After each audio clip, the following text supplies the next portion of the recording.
देख पिला माने आज आम किसी कंप्यूटर शॉर्टकट की ऊपर डिस्कस करने जहाँकि बहुत वेरी वेरी इंपोर्टेंट। देखो तो प्रथम question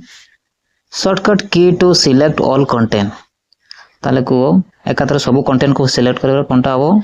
control plus S control plus A control plus D control plus P कोनटा हो ताले को एटा हो बी कंट्रोल प्लस ए हला एटा कोनटा हो कंट्रोल प्लस ए हो हला ओ नेक्स्ट देखियो शॉर्टकट की to find a word in a document किसी फाइंड करो पाई कौन शॉर्टकट टा को control plus H control plus F control plus G control plus R कोनटा हो ताले को फाइंड पाई एटा हो कंट्रोल प्लस एफ हला option B. then which shortcut key close the active window ताले को विंडो को क्लोज करा पाई कोनटा shortcut T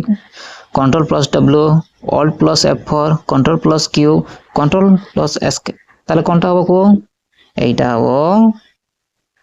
alt plus F4 option B हला। then next shortcut key to code select text is